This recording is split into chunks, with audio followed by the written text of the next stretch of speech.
गेहूं की सफल खेती। इस वीडियो के माध्यम से हम आपको बताएंगे गेहूं की A to Z संपूर्ण जानकारी, जैसे बुआई के समय कौन सी खाद देनी चाहिए, उन्नत समय, खरपतवार की रोकथाम, ग्रोथ, बढ़वार, वृद्धि और इसके अलावा पीलापन यदि हो रहा है तो उसकी कैसे रोकथाम कर सकते हैं, लगने वाले कीट, फंगस, इसके अलावा बीज उपचार, उत्पादन, उपज, सिंचाई, खाद का शेड्यूल, स्प्रे शेड्यूल और कौन सी सावधानी रखनी चाहिए आपकी गेहूं की फसल में अधिक उपज उत्पादन के लिए, कब कौन सी खाद देनी चाहिए। इस वीडियो के माध्यम से हम आपको संपूर्ण जानकारी देने वाले हैं। मैं हूं आपका दोस्त शिव कुमार, आप देख रहे हैं एडवांस एग्रीकल्चर यूट्यूब चैनल। चलिए शुरू करते हैं।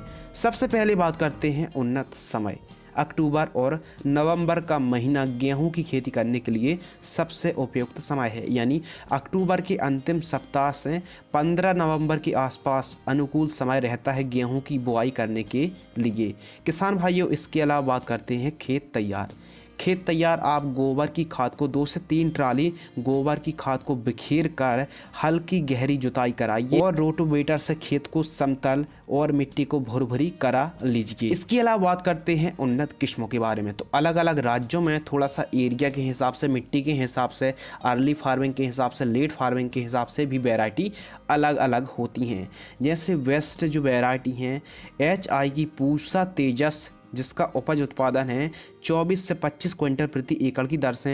इसके अलावा 8663 पोषण के नाम से भी जो आती है, लगभग 23 क्विंटल प्रति एकड़ की दर से उत्पादन होता है। और इसके अलावा श्री राम की 303, 463 और 322 वैरायटी भी बढ़िया वैरायटी हैं। हम आपको बता दें कि 303 वैरायटी का उपज उत्पादन काफ़ी अच्छा है। यदि आप बेचने के उद्देश्य से गेहूं की खेती कर रहे हैं तो पूसा तेजस और 8663 जैसी वैरायटी को लगा सकते हैं। यदि आप खाने के उद्देश्य से बुआई कर रहे हैं तो श्री राम की 303 वैरायटी लगा सकते हैं, बुआई कर सकते हैं। और जो आपके एरिया में बढ़िया वैरायटी हो आप उसका चयन कर सकते हैं।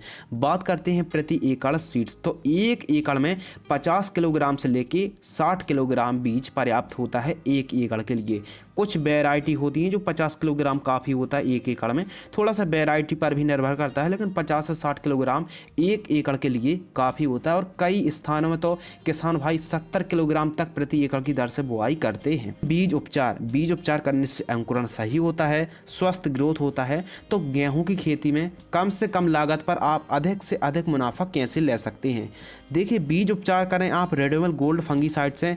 1 किलोग्राम बीजों को 2 ग्राम रेडोमल गोल्ड से बीजों को उपचारित आपको जरूर करना चाहिए। इसके अलावा किसान भाइयों, बात करते हैं बुआई के समय खाद, जो सबसे ज़्यादा महत्वपूर्ण है।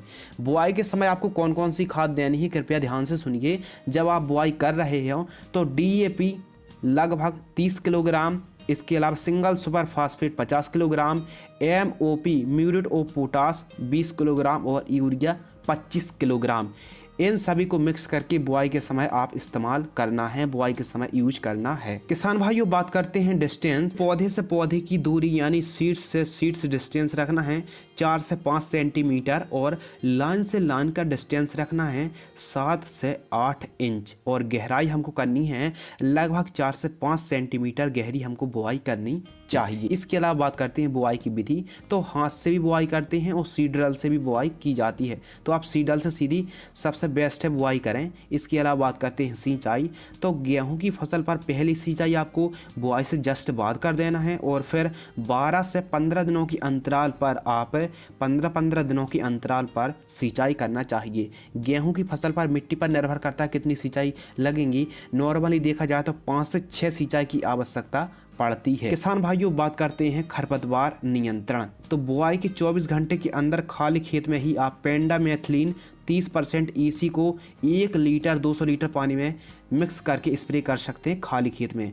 और यदि आप ऐसा नहीं कर पाए हैं तो बुआई के, यदि खरपतवार उग रहे हैं तो बुआई के लगभग जब फसल 25 से 30 दिन की होती है तो आप खरपतवार नाशक जैसे UPL कंपनी का बेस्ता खरपतवार नाशक को 160 ग्राम प्रति एकड़ की दर से स्प्रे कर सकते हैं। UPL का बेस्टा, या फिर जिसमें कॉम्बिनेशन है मेटासल्फ्यूरोन मिथाइल 20%, WP प्लस क्लोडिनोफॉप्रोपर गाइल 15%। जिन खेतों में अधिक से अधिक मंडूसी यानी गुल्ली डंडा खरपतवार उगता है वहां बुआई के समय ही मोमूजी या फिर जेदबा खरपतवार नाशक का भी आप स्प्रे कर सकते हैं। यदि खेत में खरपतवार उग रहे हो तो ही स्प्रे करें, वरना कोई ज़रूरत नहीं है आपको खरपतवार नाशक स्प्रे करने की। इसके अलावा किसान भाइयों बात करते हैं सबसे महत्वपूर्ण टॉपिक खाद का शेड्यूल। तो पहली खाद बुआई से पहली खाद आपको देनी है जब आपकी फसल 25 से 30 दिन की होती है, तो आपको 45 किलोग्राम यूरिया और उसके साथ 5 किलोग्राम माइक्रो न्यूट्रिएंट्स युक्त खाद को प्रति एकड़ जड़ों के पास देकर सिंचाई आपको कर देनी है, पहली खाद देनी है। दूसरी खाद जब बुआई से गेहूं की फसल 50 से 55 दिन की होती है तो 1 बोरी यूरिया, इसके अलावा 5 से 6 किलोग्राम इफ्को कंपनी की सागरिका दानेदार को, इन दोनों को जड़ों के पास देकर सिंचाई कर दीजिए। इन दोनों डोज को आप दीजिए, बहुत ही बेहतरीन आपको रिजल्ट और परिणाम देखने के लिए मिलेंगे। किसान भाइयों इसके अलावा बात करते हैं स्प्रे शेड्यूल। तो केवल गेहूं की फसल पर एक स्प्रे की ज़रूरत है। जैसे कीट आते हैं माहू, चैंपा, और इसके अलावा फंगस आते हैं, रस्ट आता है, लूज स्मट्स आता है, कर्नल बंट आता है और पीला रतुआ और सकिंग पेस्ट जैसे रस चूसने वाले कीटों का भी प्रकोप देखने के लिए मिलता है। प्रोपिकोनोजोल 25%, ईसी को 200 ml और उसी के साथ आपको लेना है क्लोरपायरिफास 50% प्लस साइपरमेथ्रिन 5%, ईसी को 350 ml। इन दोनों को मिक्स करके 150 लीटर पानी में मिक्स करके स्प्रे करना है। जब गेहूं की फसल 45 से 55 दिन के बीच की होती है तब आप स्प्रे कर सकते हैं। किसान भाइयों बात करते हैं अगले टॉपिक के बारे में, पीजीआर यानी प्लांट ग्रोथ रेगुलेटर। गेहूं में प्लांट ग्रोथ रेगुलेटर क्यों स्प्रे करना चाहिए, क्यों ज़रूरी है? गेहूं की फसल पर प्लांट ग्रोथ रेगुलेटर स्प्रे करने से गेहूं ज़रूरत से ज़्यादा हाइट नहीं होती है और गेहूं ना ही गिरती है और बालियों की लंबाई ठीक तरीके से होती है।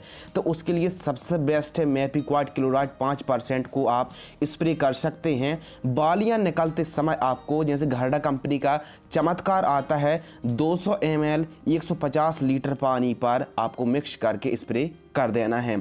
अगर आप चाहते हैं कि जब बालियां आपकी निकल रही होती हैं तो आप मेपिक्वाड क्लोराइड यानी घरडा की चमत्कार के साथ आप B20 बोरॉन 20% को 100 ग्राम, इन दोनों को मिक्स करके प्रति एकड़ 150 लीटर पानी में मिक्स करके स्प्रे आप कर सकते हैं। आइए जानते हैं गेहूं में पीलापन दूर करने के सरल उपाय। यदि जो हमने खाद का शेड्यूल बताया है और हमारे किसान भाई खाद देने के बाद भी पीलापन दूर नहीं होता है, गेहूं में पीलापन नज़र आता है, तो उसके लिए आप वाटर सेल्युबल घुलनशील खाद NPK का स्प्रे कर सकते हैं।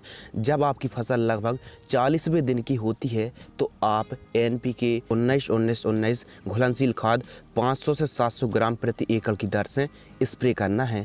और जब आपकी फसल बालियां निकल रही होती हैं तब आप 05234 को 1 किलोग्राम 1 एकड़ की दर से स्प्रे आप कर सकते हैं। यह ऑप्शनल है, यदि आप चाहें तो ही स्प्रे करें, वरना यदि पीलापन नहीं है तो कोई ज़रूरत नहीं है NPK स्प्रे करने की।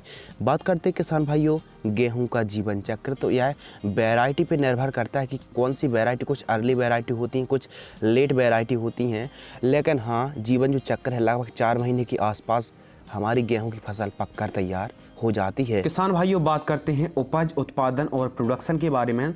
तो गेहूं का उपज उत्पादन अगर वैरायटी पर निर्भर करता है, मिट्टी पर निर्भर करता है और सिंचाई और खाद के डोज पर निर्भर करता है। 24 से 26 क्विंटल के आसपास प्रति एकड़ की दर से उत्पादन होता है और कई स्थानों पर लगभग 18, 19 और 20 क्विंटल की दर से उत्पादन होता है। तो कई इलाकों में लगभग 24 से 25 और 26 क्विंटल के आसपास प्रति एकड़ की दर से गेहूं का उत्पादन देखने के लिए मिलता है। बात कर लेते हैं खर्च के बारे में। तो हमारे किसान भाइयों को बहुत ही अच्छे तरीके से पता है कि 1 एकड़ में कितनी लागत लग जाती है गेहूं की, क्योंकि इसमें जैसे जुताई का खर्च, खाद का, स्प्रे का, बुआई, इसके अलावा कटाई, खरपतवार नाशक और भी अन्य खर्च लगते हैं। तो खर्च बताने की कोई भी ज़रूरत नहीं है। हमारे किसान भाइयों को बहुत ही अच्छे तरीके से पता है कि 1 एकड़ में कितना खर्च लग जाता है और आप कैलकुलेशन निकाल सकते हैं क्योंकि हमने पूरा शेड्यूल बताया है। इसके अलावा बात करते हैं आवश्यक बातें जो आपको जानना बहुत ही ज़रूरी होता है। गेहूँ की फसल पर विशेष ध्यान रखना चाहिए सिंचाई पर। इसके अलावा खरपतवार नाशक का यदि आप स्प्रे कर रहे हैं, बिना गैस वाली 2,4-D का इस्तेमाल कर रहे हैं, तो कृपया ध्यान रहे कि पहले खेत पर सिंचाई कर लीजिए। जड़ों के पास पर्याप्त मात्रा में नमी होना चाहिए। नमी होगी तो हमारी फसल को लंबा झटका नहीं लगेगा। इसके अलावा बात करते हैं उन्नत किस्मों का। उन्नत किस्मों का ही आपको चयन करना चाहिए जो आपके एरिया में बढ़िया वैरायटी हो, जिनका उपज उत्पादन अच्छा हो, आप उन वैरायटी का चयन कर सकते हैं।